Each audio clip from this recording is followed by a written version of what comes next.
10 ili romanı. Əgər siz Saadət evini qursaydınız, o halda ən iri otağı gözləmə zalına ayırmalı olardınız.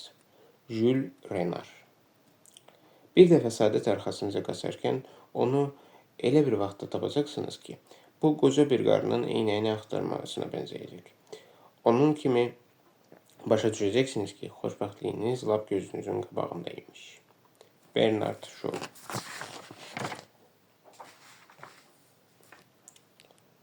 Birinci fəsil. Meymun zodiak bürcləri arasında ən ziddiyyətli xarakterə malikdir. O ünsiyyətçildir və hamı ilə yola gedən təəssürat oyadır. Ancaq bu yekdillik kifayət qədər aldadıcıdır. Cinayət işi yekunlaşırdı. O sonuncu səhifəni də oxuyub qurtardıqdan sonra qovluğu örtdü.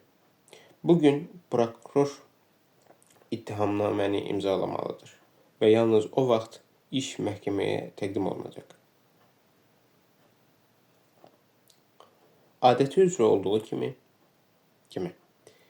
o, bu kimi neçə işləri tamamlamış, ömrü boyunca da bu kimi neçə tədqiqatlar aparmışdır. Yalnız 2 dəfə onun işini yenidən təkrar tədqiqat üçün geri qaytarmışdılar. Hər iki halda hakimlər müttəhimlər tərəfindən satın alınmışdı və bu ona çox yaxşı bəlli idi.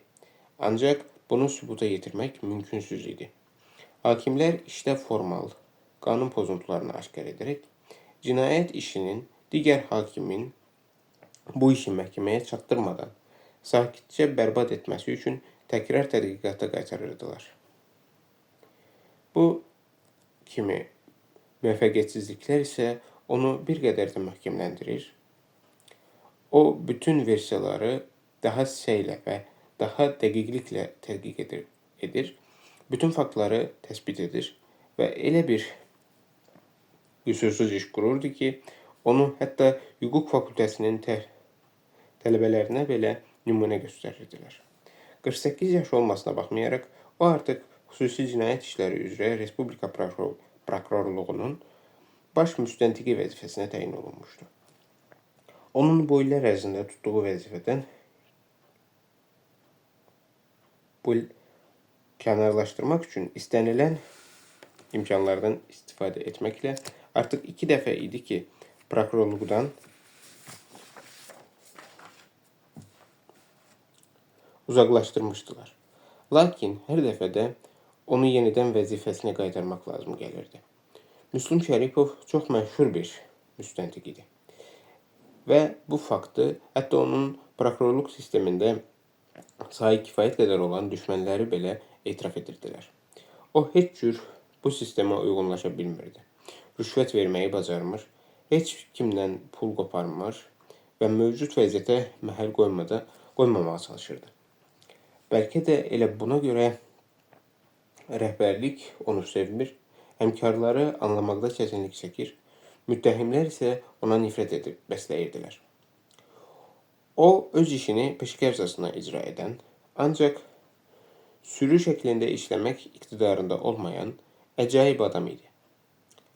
O, ağır bədən xəsarəti alaraq xəstəxanada bir neçə ay həyatla ölüm arasında qalmışdı və buradan 20 ildən artıq işlədiyi prokurorluğa qayıtmışdı.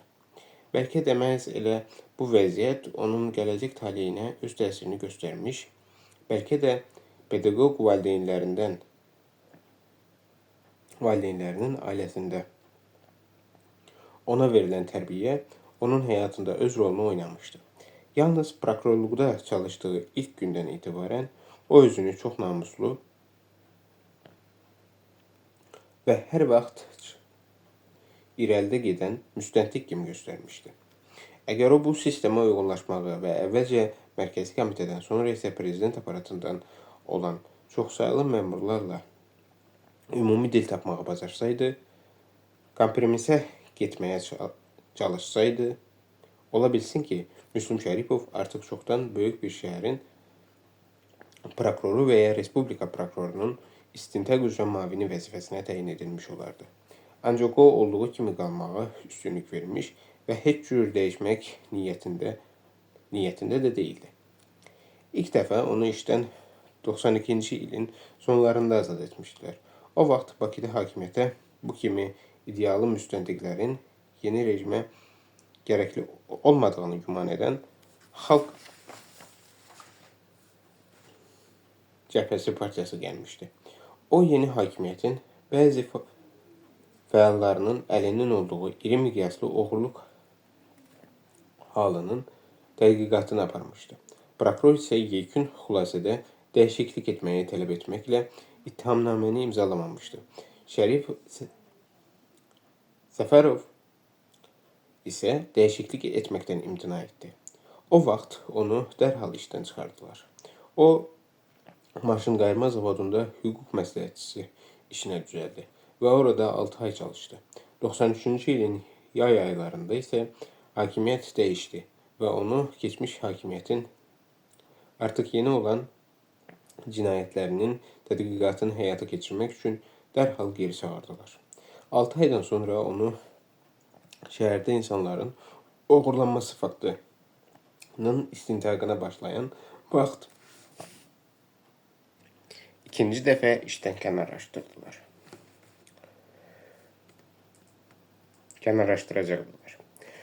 Onun qəbul etmiş olduğu obyektiv nəticələr bu bədxahları, cinayətləri təşkil edən Daxili İşlər Nazirliyinin yüksək rütbəli məmurlarının törətdiyini sübut edirdi. Bu cür nəticələri isə ona bağışlanmırdılar. Bununla yanaşı polisin şübhəli bilinən yüksək rütbəli əməkdaşlarından biri onun rəisinin əmisi oğlu çıxdı. Səfərovu ikinci dəfə işdən çıxartdılar və hətta onun barəsində cinayət işi açdılar. 2 aydan sonra isə onun rəsmi işdən kənarlaşdırdılar və Müslüm Səfərovu əvvəlki yerinə qaytardılar.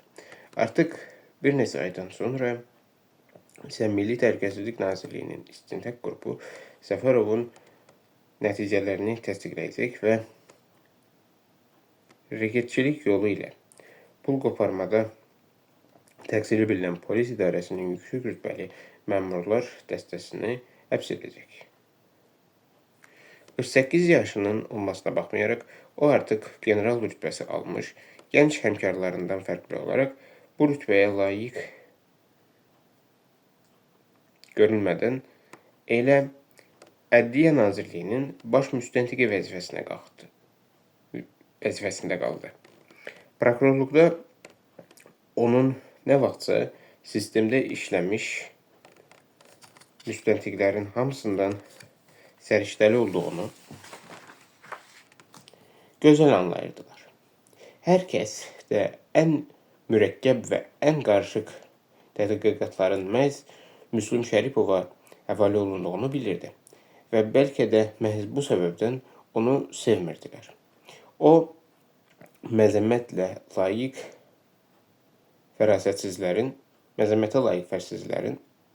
fərasətsizlərin arasında sanki bir istedad məcmuəsi idi. Onun vicdanlı və düzgün bir şəxs olması isə nəinki onun həmkarlarını, həm də bütün prokurorluq rəhbərlərini qızıqlandırırdı. Üzü adəti üzrə qırxılmış, sərgəli görünüşlü və indiyə qədər bircə dəfə də olsun səhər gimnastikasına xor baxmayan, bəzi hallarda isə hətta məşq salına belə baş çəkən idmançı Səfərov işi hər kəsdən sonda tərk etsin deyə ora səhər saat 9-da gələrdi. 80-ci illərin sonlarında o ailə qursa da 3 ildən sonra boşanmışdı. Hal-hazırda onun qızı artıq Tibb Universitetinin tələbəsi idi və hərdən atası ilə görüşürdü. Keçmiş həyat yoldaşı ilə ikinci dəfə çox müvəffəqiyyətli bir tərzdə neft avadanlıqlarının tədarükü ilə məşğul olan bir iş adamına ərə getmişdi. Tezliklə onların daha 2 oğlu dünyaya gəldi. Keçmiş arvadı qızının təminatı üçün ona ilk ərindən çatacaq alimentdən qəzəblə imtina etmişdi. Onun qəpik quruşuna qalmamışıq, deyə o bir neçə dəfə nifrətlə bəyan etmişdi.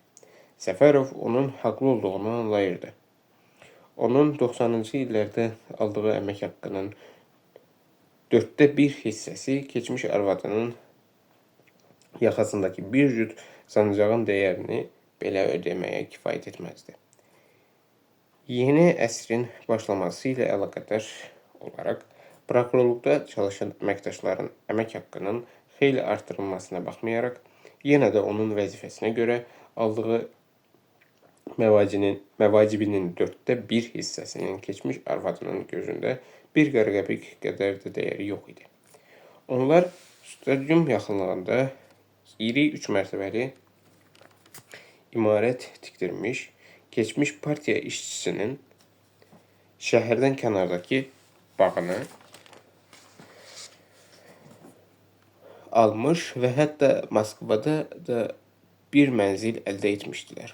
Onun keçmiş həyat yoldaşının ailəsi 4 avtomobilə sahib olduğu halda Müslüm Səfərov yalnız bu yaxınlarda kreditə götürdüyü Volqada gezirdi. O bütün bunlara anlaşılmaz bir etinasızlıqla yanaşırdı. Səfərov buradan hələ 80-ci illərdə köçüb getmiş, böyük qardaşından ona qalan 2 otaqlı mənzildə yaşayırdı. Böyük qardaşı özünə yaxşı karyera qurmuşdu.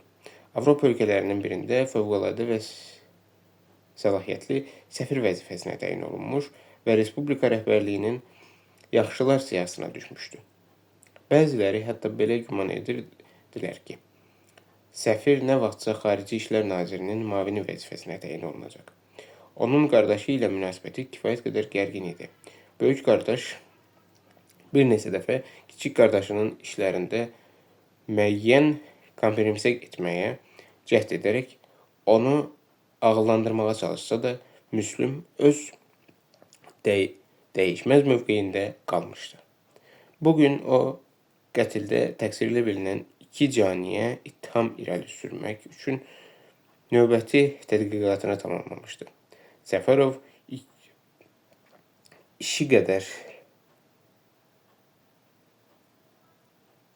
işi artıq prokurora təhvil vermişdi və bugün həmişəkindən bir qədər tez getməyə hazırlaşırdı ki, telefon zəng çaldı. Müslüm Əzizoviç, deyə Respublika prokurorunun tədqiqata nəzarət edən müavini iltifatla ona müraciət etdi. Siz mənim yanıma gələ bilərsinizmi? İndi gəlirəm. O hakimiyyətin heç də hamını korlamadığını düşündü. Respublika prokurorunun müavini bir vaxt onun yanında təcrübə keçmişdi və elə o gündən etibarən də Səfərovun qeyri-adi peşəkarlığı ilə təcrübəsinə olan etimadını qoruyub saxlamağı bacarmışdı. Onun 42 yaşı var idi. Karyerasını isə o hakim partiyalardan olan bir partiya fəalının qızı ilə uğurla evlənməsi hesabına qurmuşdu. Əvvəlcə onu prokurorluğa işə götürdülər. Sonra isə çox tez bir müddət ərzində rayon prokuroru vəzifəsini icra etməyə göndərdilər. Şəhərə keçirdilər və 42 yaşında Respublika prokurorunun müavini vəzifəsinə təyin etdilər. Sabir İbadov gənc olmasına baxmayaraq, Müslüm Səfərov kimi müstəntiqi qiymətləndirəcək qədər düşüncəli və ağıllı adam idi. O, yaşca xeyli böyük olan digər əməkdaşlara sən deyə müraciət etdiyi təqdirdə daim Müslüm Səfərova siz deyə müraciət edirdi. Ər-vaxtınız xeyir, Müslüm Əzizoviç, deyə İbadov söhbətə başladı. Mən sizi çox vacib bir işə görə çağırmışam. Rica edirəm, əyləşin. Siz artıq öz istintaqınızı yekunlaşdırmısınızmı? Bəli, bircə ittihamnaməni imzalamaq və işi məhkəməyə təqdim etmək qalıb, deyə Səfərov təsdiqlədi. Çox yaxşı. Siz hər vaxt olduğu kimi yaxşı işlədiniz. Hər iki qatili tapıb onları ifşa etməyi bacardınız. İşi çox yaxşı apardınız, Müslüm Əzizoviç. Təşəkkür edirəm. Lakin mən sizi buna görə çağırmamışam. Bizdə böyük bir qətl hadisəsi baş verib. Sankt-Peterburqda bizim baş konsulluğun əməkdaşını qətlə yetiriblər. Hal-hazırda Rusiya prokurorluğu öz istintaqını aparır. Şübhəli bilinən şəxslərin arasında isə gənc bir qadın, şəhər meriyasının məhsul əməkdaşının qızı var. Onun anası isə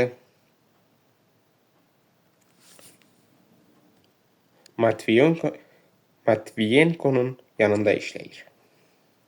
Təsəvvür edirsinizmi? Əlbəttə, belə bir incə məsələni hər yoldan ötənə etibar etmək olmaz. Rusiya tərəfi özü şəxsən bizə əməkdaşlıq təklifi ilə müraciət edib. Biz oraya öz mütəxəssisimizi göndərəcəyik. Əlbəttə, tədqiqatı qanuna əsasən Rusiya prokurorluğu aparacaq. Lakin sizin kimi bir mütəxəssisin iştirakı da çox faydalı ola bilər. Müslüm Əzizoviç. Bu böyük bir siyasətdir. Bizdə bu yaxınlarda ölkənin yeni prezidentini seçiblər. Bu ilin mart ayında isə bir neçə həftədən sonra Rusiya prezidentliyinə təkrarən Vladimir Putini seçəcəklər. Sizə ki Putinin Sankt-Peterburq mənşəli olduğu məlumdur. Bundan savayı, həmin o gənc qadının anası Miriyada hələ Zabçokla Putinin hakimiyyəti dövründən etibarən çalışıb. Xülasə, biz oraya sizi yollamağı qərarı almışıq. Xarici İşlər Nazirliyinin nümayəndəsi kimi. Siz elə hadisə yerində nəyin baş verdiyini ayrıca edəcəksiniz və mən əminəm ki, konkret nəticə əldə edəcəksiniz. Lakin nəzərə alın ki, yekun nəticəni siz yalnız mənə məruz etməlisiniz ya da bizim Respublika prokuroruna. Başqa heç kimə. Bu lüzumsuz sərvətliyə yol verməyin zəruri hesab etdiyi həmin o vəziyyət deyil. Biz həqiqəti aşkar etməliyik. Vəssalam. Şimal qonşularımızla da münasibətlərimizə xələl gətirməməliyik. Bu böyük siyasətdir, Müslüm Əzizoviç. Bizim yeni gənc prezidentimiz var və bizim münasibətlərimizi hal-hazırda Rusiya prezidentinin vətəni olan Sankt-Peterburqda baş verən həmin o kədərli hadisədən münasibətləri başlamağımız da düzgün olmazdı. Meymun ili deyə Səfərov dalğın halda pıçıldadı. Nə? İbadov onun nə dediyini anlamadı. Heç nə. Sadəcə olaraq məni bir neçə gün bundan əvvəl meymun ilinin başlandığını xatırladım. Şərq təqvimi heç də hər vaxt qərb təqvimi ilə uzlaşmır. Siz bu kimi ulduz fallarına alüdəsiniz, deyə Respublika prokurorunun müavini sadəlövhlüklə soruşdu. Mən sizin belə qeyri-ciddi şeylərə inandığınızı güman etmirdim. Bilmirəm, deyə Səfərov dilləndi. Sadəcə qəribə bir təsadüfdür. Mən özüm ulduz falına görə meymunam və indiyə qədər yalnız 2 dəfə Sankt-Peterburqda və yaxud onu o vaxt necə adlandırırdılar, Leningradda olmuşam. Hər 2 dəfə də meymun ilində. Mən bu kimi təsadüfün 3-cü dəfə təkrarlanmayacağını düşünürdüm. Lakin deyilənə görə belə bir ildə nə isə bir karma var. Hər kəsdə düz 12 ildən bir eyni şey təkrarlanır. Bəzən həqiqətən də qəribə təsadüflər olur. İbadov razılaşdı. Lakin bunu orada baş verən qətlə şamil etmək olmaz. Siz sabah səhər yola düşməlisiniz. Fürsətdən istifadə edib bizim diplomatlarımızın Bakıya yola salınmasını da təşkil edərsiniz. Unutmayın ki, siz indi xüsusi cinayət işləri üzrə müstəntiq deyil, Xarici İşlər Nazirliyinin əməkdaşısınız. Elə edin ki, onlar sizin məhz kim olduğunuzu anlamasınlar. Ancaq zənnimcə bizim Xarici İşlər Nazirliyinin əməkdaşımızın ixtisas etibarilə hüquqşünas olmasında da heç bir qərbəlik yoxdur. Bəs mənə sənədlərimi nə vaxt təqdim edəcəklər? Sabah səhər bizim konsulluğumuza gedərsiniz. Onlar artıq bu işdən xəbərdardırlar. Sənədlərinizi təhvilə alın və yola düşün. Sankt-Peterburqda sizi qarşılayacaqlar. İndi isə gəlin Respublika prokurorunun yanına gedək və o da sizə şəxsi göstərişlərini versin. Bu iş prezident aparatının nəzarət altındadır. Siz isə yalnız hər şeyi dəqiqləşdirməli və yekun nəticəyə gəlməlisiniz. Özünüz üçün. Sonra isə hər şeyi bizə məruz etməlisiniz. Əgər sizin qənaətinizlə Rusiya prokurorunun qənaəti bir-biri ilə uzlaşmasa, o halda da qorxulu bir şey yoxdur. Orada sizin belə məsələlərdən daha yaxşı baş çıxarmağınızı sübuta yetirməklə mübahisə etməyə ehtiyac yoxdur. Mənim anladığım qədər, əgər onlar qətildə hətta ayrı bir şəxsi təqsirli bilərlərsə və onların yanıldığını anlamış olsam da, dediklərini təsdiq etməliyəm, deyə Səfərov soruşdu. Bu qədər qəti olmayın, deyə İbadov üz-gözünü turşutdu. Mən yalnız sizin sadəcə peşəkar bir hüquqşünas olduğunuzu unutmamağı və sərbəst surətdə tədqiqatı həyata keçirmək hüququna malik olmadığınızı anlamağınızı rica edirəm. Siz əcnəbi vətəndaşısınız və yalnız bizim Rus həmkarlarımızın fəaliyyətinə nəzarət edə bilərsiniz. Öz qənaətinizi isə özünüzə saxlayın. Son nəticədə onların hətta kiməsə qarşı ittiham irəli sürdükləri təqdirdə belə hamısı Rusiya vətəndaşları olacaqlar. Sizin istənilən təqdirdə onsuz da bu işə müdaxilə etməyə ixtiyarınız çatmır və müdaxilə də etməməlisiniz. İndi mənə sizin nə üçün mənim rəisim olduğunuz məlum oldu, deyə Səfərov donquldandı. İşi elə bir istiqamətə döndərmisiniz ki, mən qanuna riayət etməyə borcluyam. Həm bizimkinə, həm də ki, Rusiya qanunlarına. Hər bir şəraitə uyğunlaş və ikiyüzlü olma. Bunun əvəzinə yalnız qanunun aliliyinə riayət et. Əla. Yaxşı ki, biz bir-birimizi başa düşdük. İbadov gülümsədi. Siz məni elə nadir hallarda tərifləyirsiniz ki,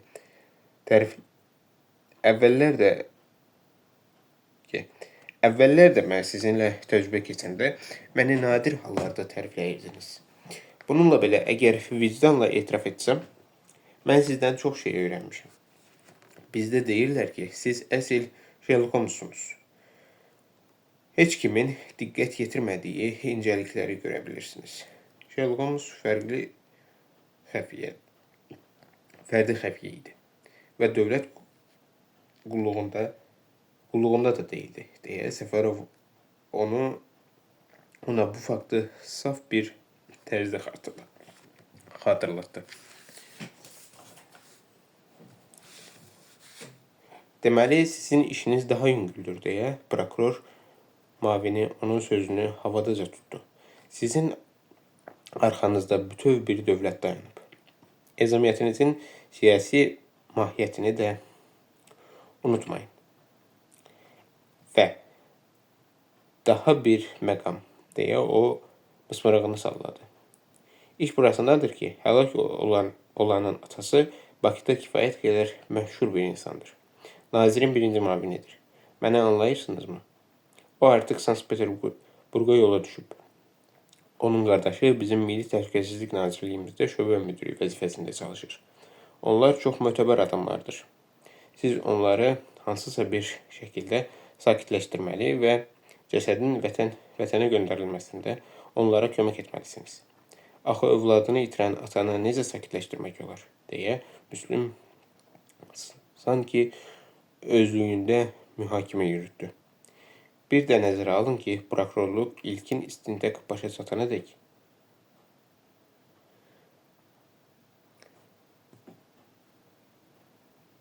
çatana qədər həlak olanın cəsədini bizə verməyəcək. Təsəvvür edirəm, onun doğmaları ilə necə böyük problemlər yaranacaq. Onları elə yerindəcə həll etmək lazımdır. Bu adi həlak olan deyil. Bizim baş konsulluğun əməkdaşıdır. Diplomatdır.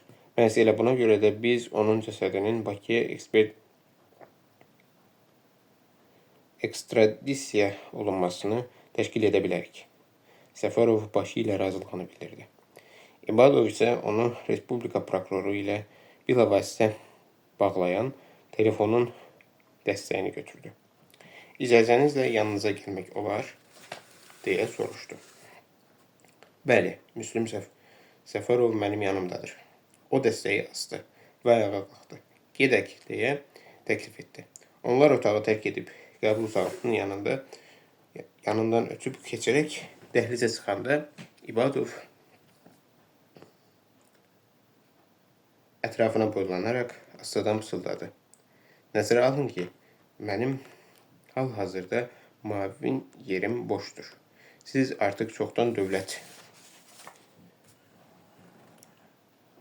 müşaviri olmalı və vəzifəcə yüksəlməliydiniz.